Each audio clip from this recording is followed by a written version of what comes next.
There is no magic bullet for it, right? Because it depends on the organization and their industry, because some areas like manufacturing has always had that tough, toxic type of environment with leadership, because they're producing widgets and things, and they have lines, they have machines.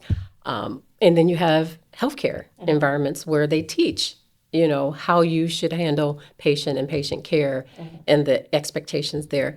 But what I think with technology and IT, we're in a happy gray, right? Because I don't think there was a book that said, Right. this is a technology leader, no matter what industry you're in.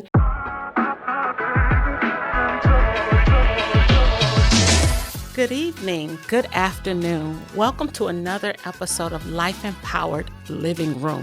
Thank you for joining me on today. I'm so excited to be here. My name, once again, is Celeste Cuffie. I am the owner and proprietor of Life Empowered Consulting Services, where our mission is to reach, empower, and motivate others to access and utilize their God-given, their natural, their inherent talents and skills, building better families, companies, and communities worldwide.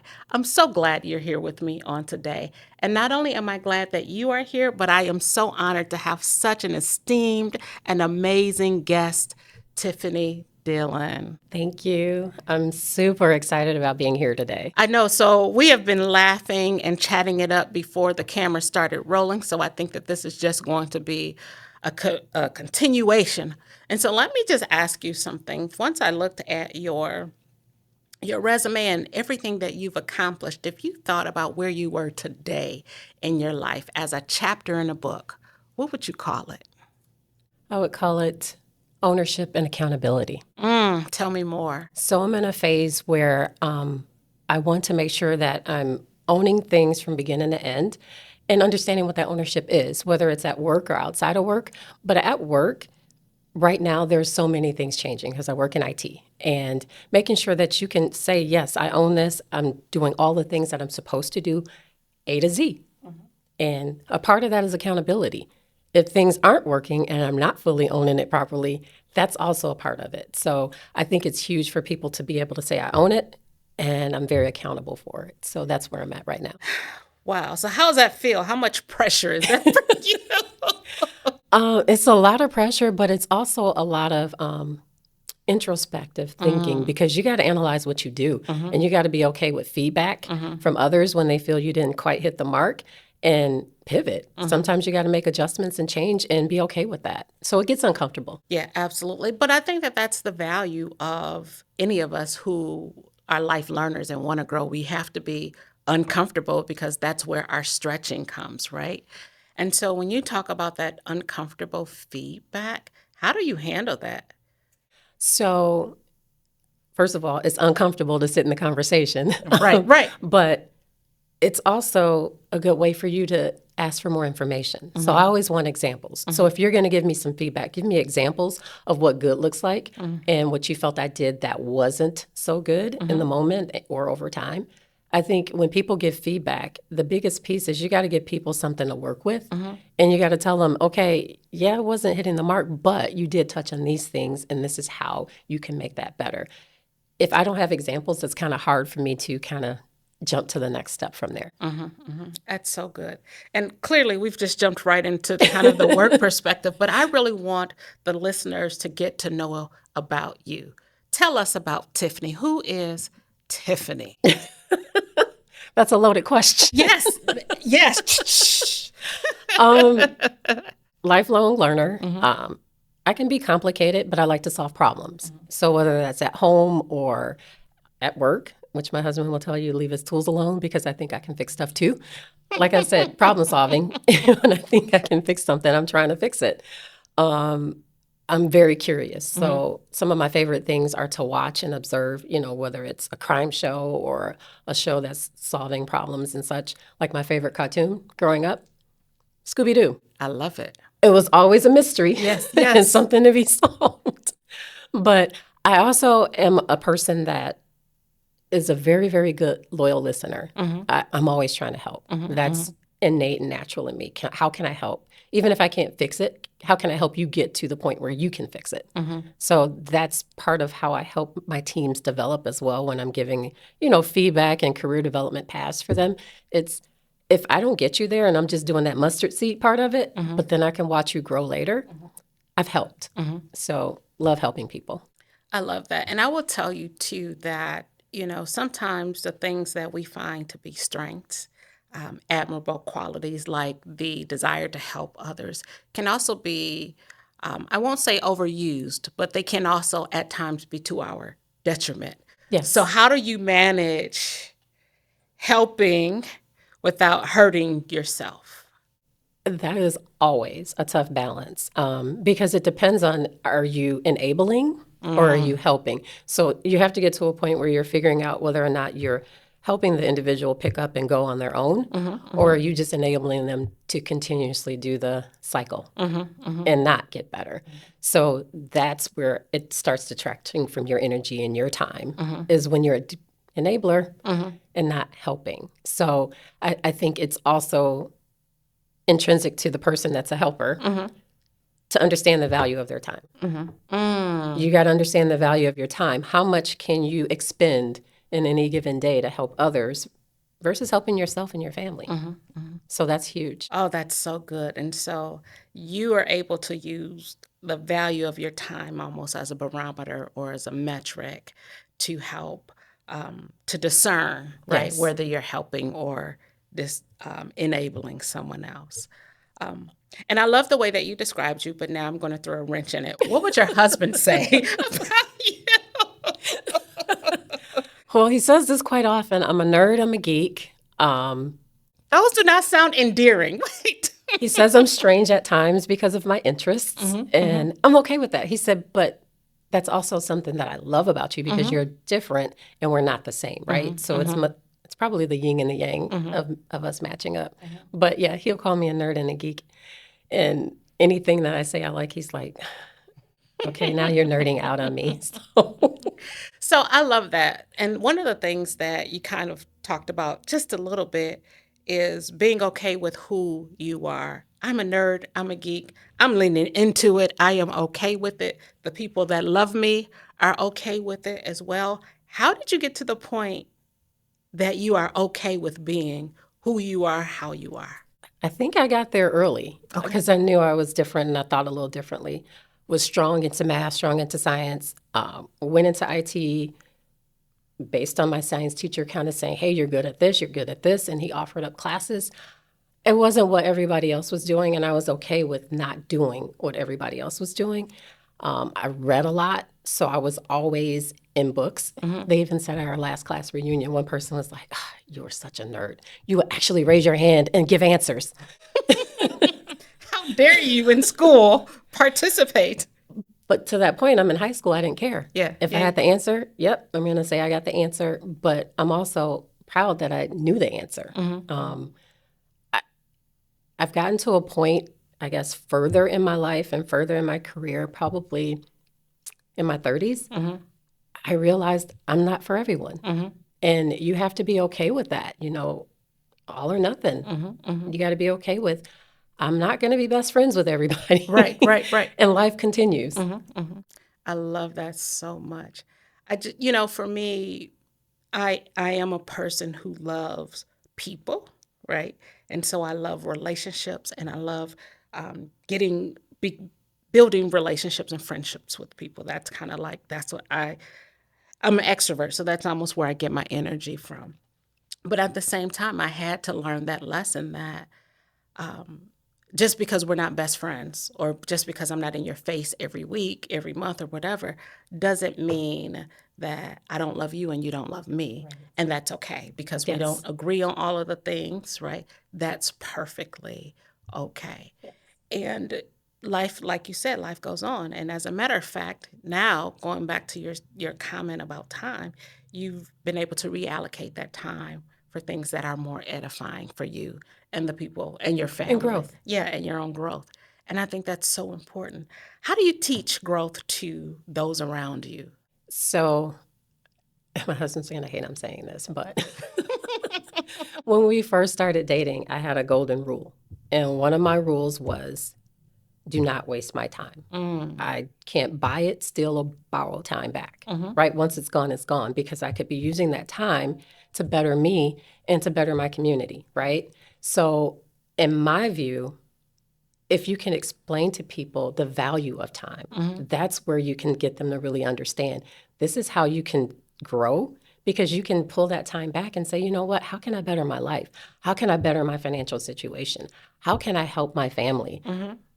I think time is the key piece to that, because I don't think everyone values time because they think we got so much of it, and we don't. And we do not.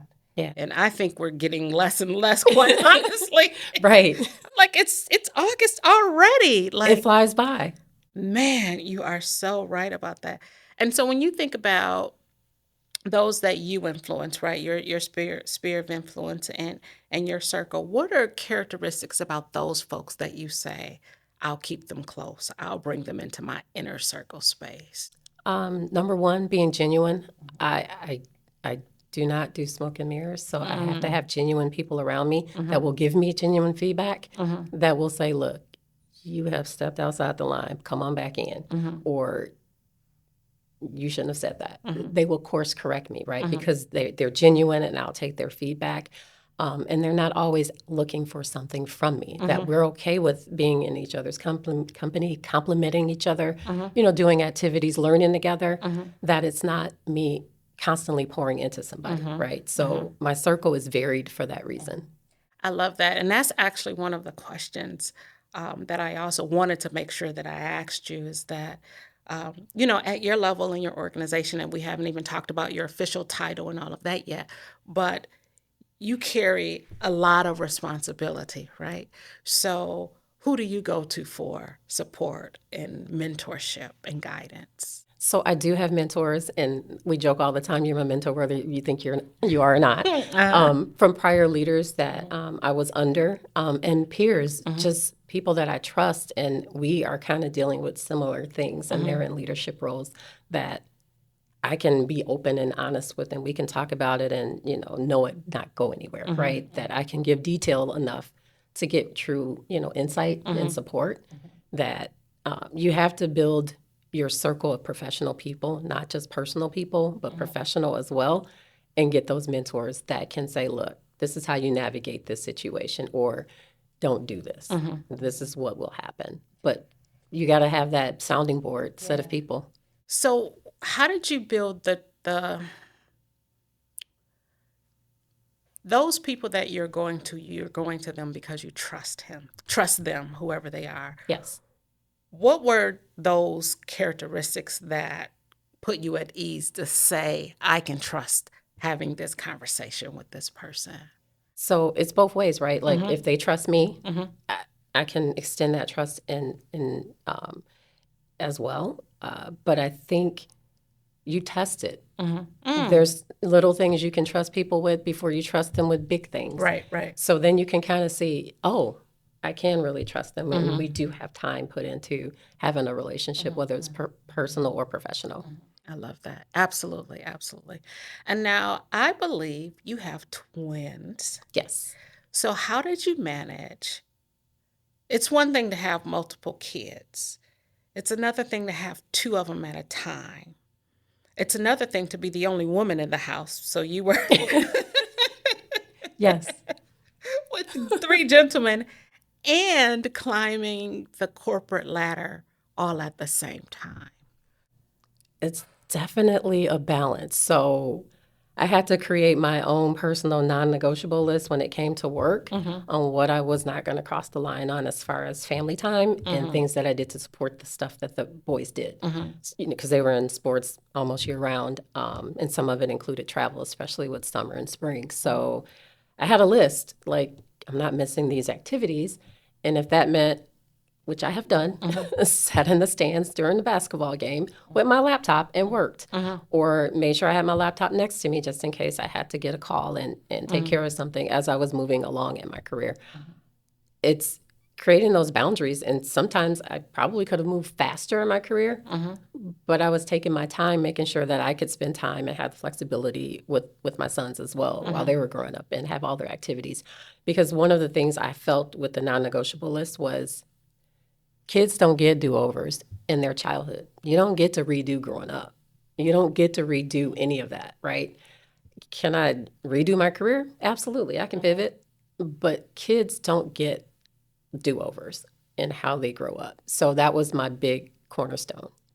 I love that so much. And I know I keep saying I love that, but I really love that. You might see that tomorrow on a post somewhere. Kids do not get do-overs, but you can pivot in your career. So if you were to think back over your career, is there anything you'd do differently? And what would it be? I probably wouldn't have pushed back so hard with leaders who were telling me, you're ready for leadership. You should be a leader. You should manage people. You should manage a team. I pushed really hard and said, no, I want to manage me and I want to manage my household because my kids were so young. And I thought that would be too much of a stressor and, pressure to kind of deal with.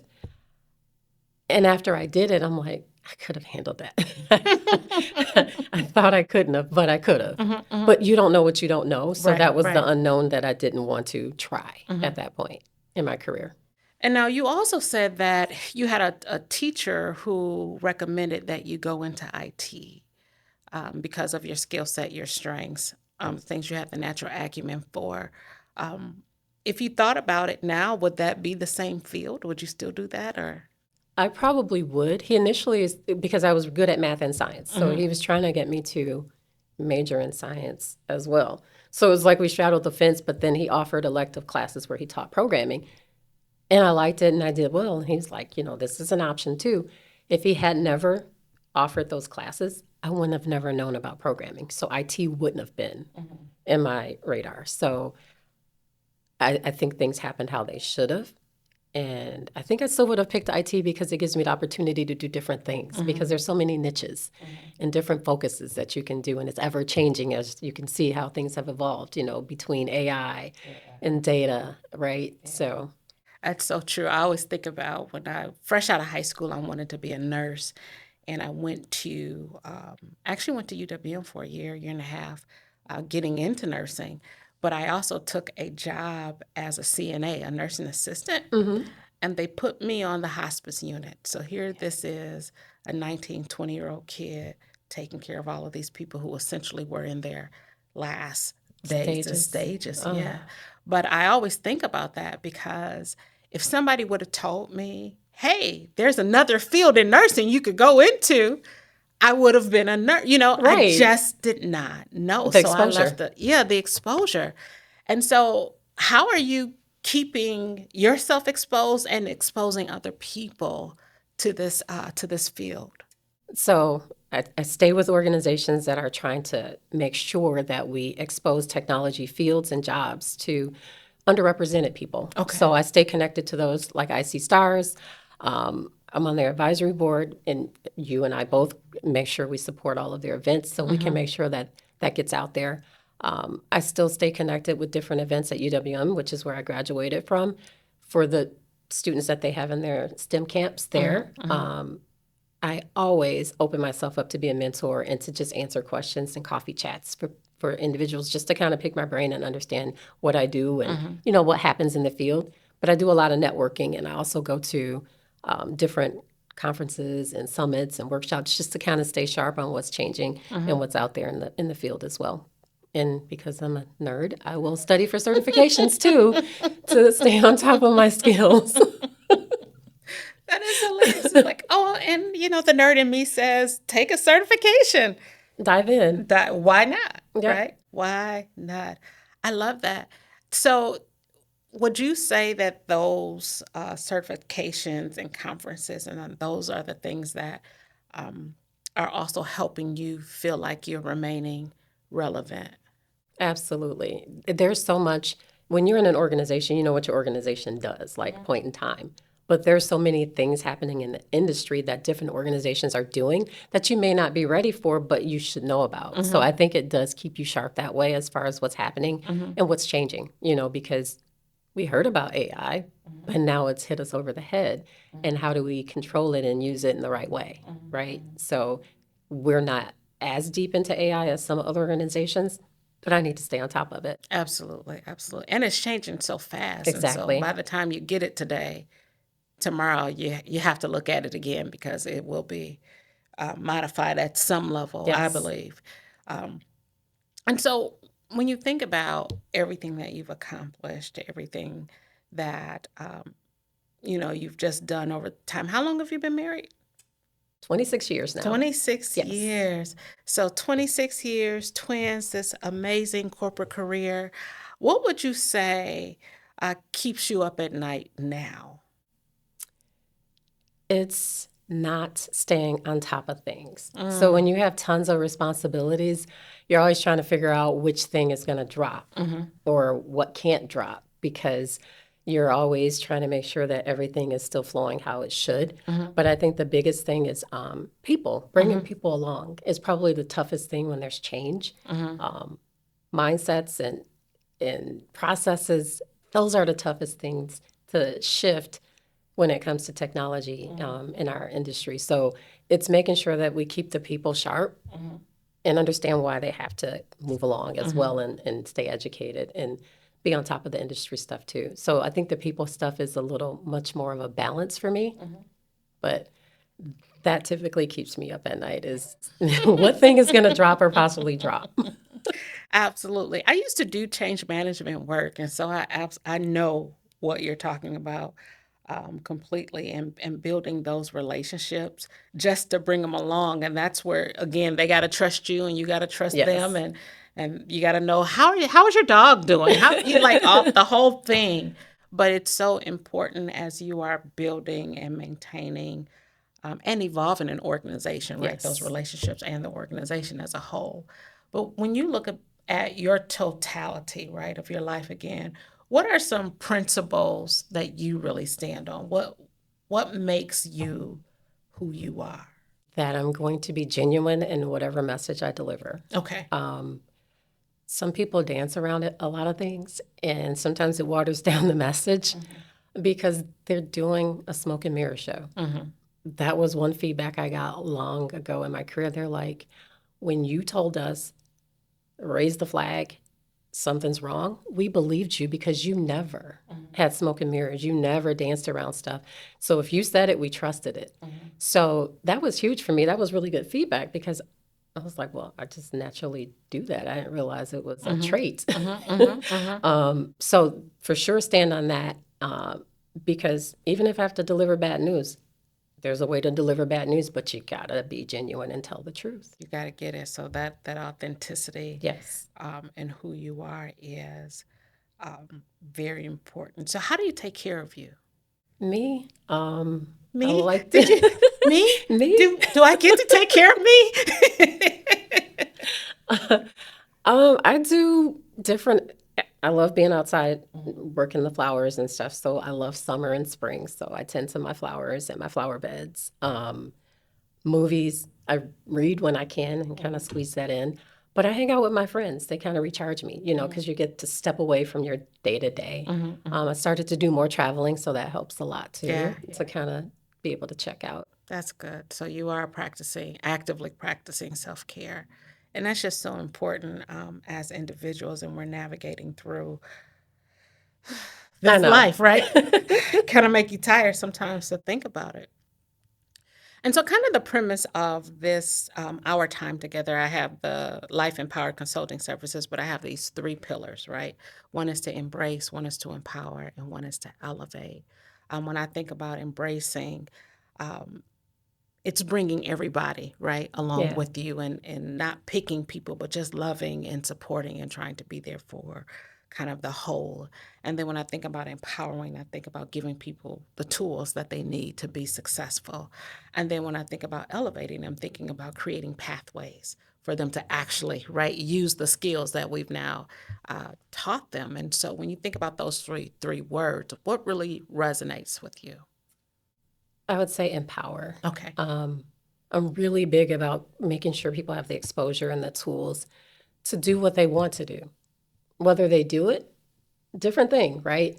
But making sure that people have it, that you are equipping them and that you're supporting them in a way that they can develop and move forward in whatever direction they want to. So, empower is your word of choice. I love that. What happens when that doesn't work? How do you handle failure? That is tough because I think about it a lot. Like, what could I have done differently? You know, that whole retro. What could I have done differently? Should I have just, scaled back? Should I have just, done this? And I should learn something from it. If it doesn't work out for me helping an individual or empowering them, what is it that I could do differently? So I have to learn from it too. And sometimes it's a big thing you learn, and sometimes it's a little thing you learn. But I think you should learn something from it. What's something in your life most people don't know about you? A fun fact, or just or something in Give general? me both. Give me a fun fact and something else. Something that has really shaped you.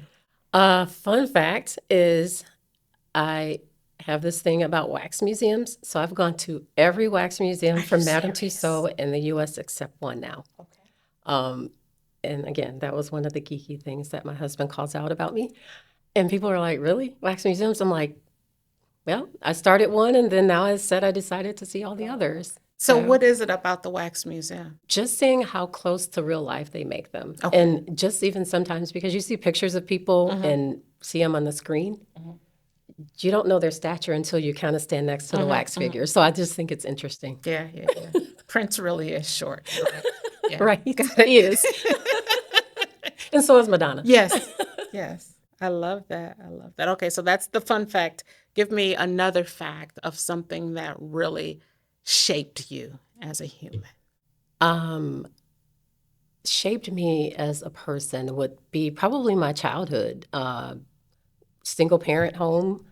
My mom was, had mental illness, and we were homeless more than once. So that really propelled me into saying, hey, I need a different life. And thus fired up the working hard and figuring it out. Problem solving. And the problem solving, like, Yes. Yep, I don't like this. We're going to figure out a way to do it that we Yes. don't have to do this. Right. I love that. And so how often do you share that story? I just recently started sharing it, actually. I kind of kept that locked up because I don't want people to use that to define me and put me in a box, especially when it was early in the IT career, because wasn't many women, definitely wasn't many women of color. So I didn't want anyone thinking that I was given an opportunity versus earning it, like I was a charity case. So I would never talk about it, not until probably the last 2 years. Isn't that something? And that is one thing that as a business owner that I struggle with. I want to be known for doing very good work. Right. And then I happen to be Black. I don't want to be led with, Correct. the color, because then it looks like, oh, they just gave it to her. Not the fact that she's been in school for her whole life. She's forever trying to learn. She's worked in all these organizations. Continuous learner. Right. Yes. We've ascended. We've done all of these things. And then people will find one little really minute detail And hang their hat on that, it. Yep. to almost define you. And it's just really disappointing. Kudos for sharing, because I think that is also an inspiration for people that look at us today. Right. And don't have true insight of where we came from. So there's just the assumption that we were born with it. Right. No charmed life here. Right. No silver spoons, barely had a plastic spoon. Right. All of the things. And so that's just important. And so I think about your career, and I think about all the things and we talked about boundaries, right? So the things that you've had to say yes to and the things that you've had to say no to in your career path and in your growth. What's something that you said, man, I wish I would have said yes, or man, I wish I would have said no. I should have never done it. I might have learned something, right? Because it's all supposed to work for our good, but man, if I knew then what I know now. It would probably be when I left my internship. So when I was in college, I had an internship working at a healthcare facility, and I was doing help desk work. And I was like, okay, graduation is coming up. And I wasn't looking at other alternatives because I was like, okay, I'm here. They know what I can do. This is where I'm going to work. I already know all the systems. And I didn't look for any other thing. So I was waiting for them and I was staying there. And they were like, well, you're just going to stay on the help desk when you graduate. So I had my eggs in one basket. I really did not do anything at the career fairs because I thought I already had a thing. And I think I would have made a better decision back then as far as looking at all my options right out of the gate from graduation for my career. And it just so happened, talked to a few of my friends that were graduating with me that where they got hired at permanently after graduation, ahead of graduation. And they were like, I think they're still hiring. So I actually slid my resume in to the recruiter and was able to get another job and not, do the help desk job. But how often does that happen? Especially I would have been today. at the help desk because I did not explore all my options. And that was a mistake I made that I'll never forget. It's so interesting. I think about just the way that my family grew up, like my mother and my grandmother, and they worked jobs, right? 30 years, 35 Yes. years, retirement parties. And so even when you're telling that story, I think about, it's a natural transition. You go to school, you're working for a company, you just go there full time. Right. That's the way it's supposed to be. That's where I was. Yeah, and that is just not It's the hard now. reality. Yeah, it's not the reality. I think Oprah Winfrey talks about when her dad was like, stay at that job making $28,000 a year. You making good money. You better stay there, Yeah. What if she would have stayed, Life would have been so different for It her. would have been so different. And so, what if you didn't leave? Exactly. It would be very different. So kudos for saying, I think I'm going to do something different. It was last minute, but yes. Yeah, better late than never. You talk a lot about timing. Yes. You talk a lot about timing.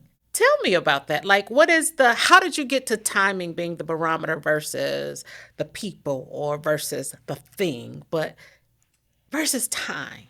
It can be time and sometimes people. So I've done shifts based on time and interests as well. But I've done shifts based on people as well. Because I was in a position when I was at one of my organizations where I was 15 years. I was in a position for 4 years. And of course, you know how leadership above you changes and such. And we were rolling with it. But then another leader was saying, I think it would be good in my area. You should really think about coming to my area. And, I didn't think about it at first. I'm like, that's a nice offer. But it's in the same company again, nonetheless. And then I got to a point where I was like, you know what? I think you might be right. It might be time for that shift for me to look at some different things and gain more skills. And it worked out. I shifted into cybersecurity. Yeah. So tell me this. How do you know when it's time to go? When I start getting complacent.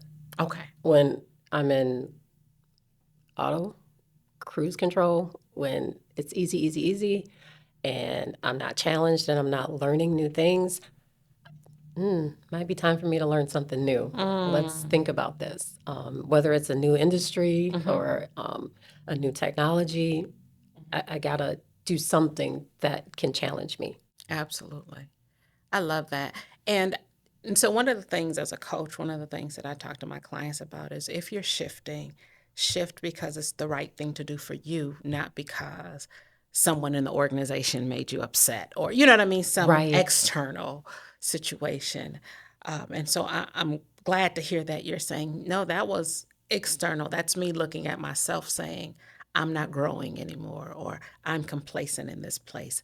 I need to do something different. What are some things that you've done to develop your self-awareness? So for me, I think the biggest thing is understanding my circle at work. I got to be really aware of how I communicate with people because, as I stated before, I'm very... no gravy on the potatoes, huh? None. No smoke and mirrors, but I'm very tactful, but I'm going to be honest. And so I had to make sure that I was curtailing the message enough that I did not offend, right? That I'm giving the message in the right way to individuals so that they receive it well. that was a huge self-awareness for me. Facial expressions. That was a huge one because you could usually read my face. My whole face. My whole face. When I disagreed or when I didn't like something. I had to train myself not to do that or to look down or look away so that I'm not being read, right? Until I learned not to do the facial expression. I've not learned that yet. So if you have any pointers, feel free to just float them my way because my whole face will be like, what? Well, that's when everybody that knows me knows I love to take notes. I'm a pen and paper person. That is why I started taking, yes. I will write to avoid opening my mouth or making a face. Yes. Yeah. I do that. Yes. Yay. That is such a good strategy. That's such a good strategy. Now, I want to chat forward thinking, right? So you have twin boys, but you have no grandchildren. But we want to forward think beyond even the grandchildren, but your great grandchildren or your great great grandchildren. What is it that you would want them to know about you long after you're gone? That I always gave back to my community. Okay.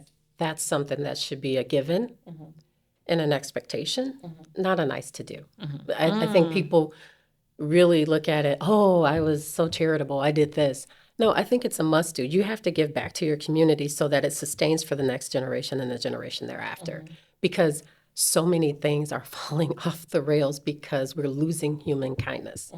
And I think if people naturally were giving back, and just touching the community and understanding it, not being so many levels away from it, that we would be in a better place. Absolutely. I recycle at home, and one day my son was there, and I was just picking up stuff like out the regular garbage and rinsing it and putting it in the recycling. And I said, I'm doing this for my grandchildren. You all don't even understand. The earth is being overfilled. All we have to do, is recycle. Reuse. Yeah. Yes. And it's so important that we think beyond today, this moment, what's easy for us, and really think about those next generations and our communities. If we don't care for them, who will? Right. Who will? Absolutely. And we can't keep passing the buck. So no. I think that's really very, very important. And so when you think about you today, and I know that you're a life learner, but what else do you want to learn in let's just say the next 3 to 5 years? What's on your agenda? So I haven't stepped into the whole AI realm because I've been bombarded with it, right? So I need things to settle down before I start diving into it.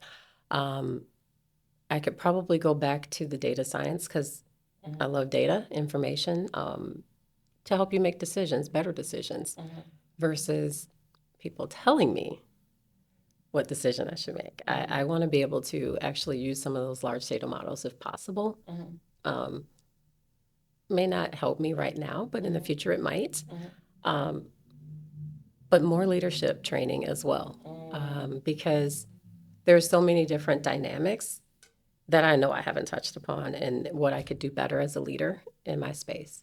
And so when you think about, again, I'm always celebrating your self-awareness of, that you want to grow in those specific spaces, the data modeling, but also as a better leader. What have you seen in leadership? No specific names, no specific companies, but just in general, in terms of leadership, that you say, as leaders, we really need to get better at this. What would that be? I would say they should get better at people focus. So many leaders and organizations now are focused on the technology, the cost, the benefit, but I think they're losing the piece of the people, because if you get the people behind whatever you're trying to get done and they support it and they trust you as a leader, they would do it for you tenfold and you won't have to push.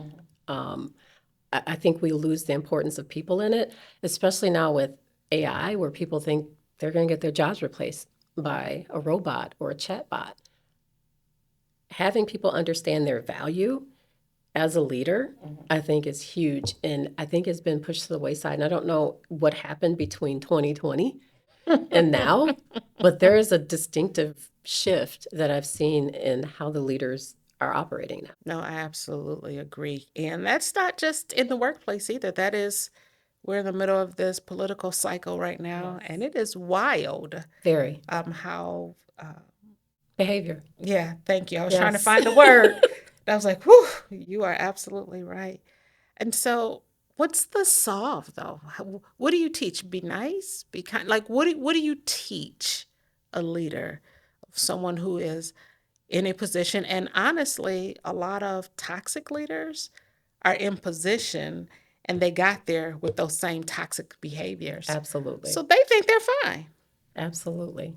So how do we manage that? What's the solve? Come on, let's boil this ocean. We can get it done today.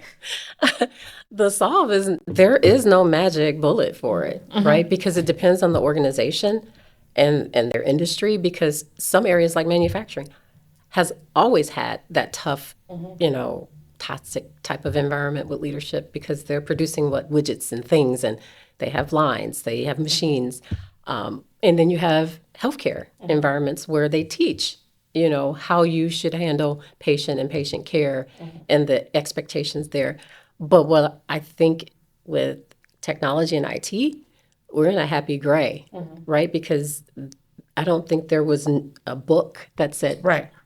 this is a technology leader, no matter what industry you're in, because I think they've adjusted to whatever industry that they are over in most cases. Sometimes they don't. But I think basic leadership, again, is people first. And you don't always have to agree. But let's try, right? Especially if you can't get people to come to an understanding on your direction and the changes you're trying to make. Give it a try. Let's work through feedback. Let's work through iterations. But try to extend that olive branch to listen. Even if you can't try everything that they are expecting you to try, but at least have the back and forth dialogue. And I think that's what's gotten lost at the dialogue. It's now more do as I say. Yeah, yeah. And unfortunately, I agree with you. And I just want to add to that is sometimes they have a difficult time communicating the strategy because they don't have a strategy. Sure. We are really a reactive society. It almost feels like we're not proactive. We're not forward thinking. We're not planning. We're just like, oh, that's a problem. Let's put this fire out. Yes. Right. It's like, call the fire truck. How about we just get a smoke alarm so that To start. But who does that? Who does that? So that's very cool. And so, Tiffany, as we are wrapping up this time, I want to say, first of all, I appreciate you so much for doing this and You hanging are so out sweet. with me. Thank you. But I also want you to say something to our listeners about what they can do, what you would encourage them to do immediately to continue on that path of, this is what I heard you say, of being genuine, of being authentic, being a life learner, and being true to themselves. What would you say? How do we do that? I would say you need to know what your focus is, what your passion is, what do you stand for? Because most people cannot tell you what their cornerstone is, right? What is the thing that moves me every day? What is the thing where I won't waver? You cannot get me to change this non-negotiable. Have your non-negotiable list, because you got to have something to stand on. As far as being genuine, you got to practice it. You have to practice it. If it's not something natural in you, you got to practice it. Whether it's, with your husband, your significant other, your kids, but you got to practice having that genuine communication, because then it becomes second nature. But I would definitely say learn to do a retrospective on yourself. You got to do the inner thinking on what could I have done better before someone else tells you. And that's more of an art than a science, right? Because you got to figure out, oh, I missed the mark on this, but how could I have done it better? Or it was okay. Right. How could have been great? Absolutely. You're so right. You're so right. So I hope you guys took notes and you captured that. Thank you for joining me on today's episode of Life Empowered Living. Thank you, Tiffany, again for joining. And I never did say what her position is. I think I want her to say it because I want us to understand that This is in Milwaukee, and I will be interviewing people right across the country. But don't sleep on us. It's some heavy hitters walking around every single day. And if you know Tiffany, she'll be in a jogging suit, but you don't know that she's changing the whole entire world. And so can you just share with the people your official title and what you do as we wrap up? All right. I work for Landmark Credit Union. I'm the Vice President for Infrastructure and Operations in our IT department. Been there just a little bit over a year and a half. So there you go. Do not sleep on Milwaukee. And thank you all for joining once again, and live life empowered. Take care. Goodbye.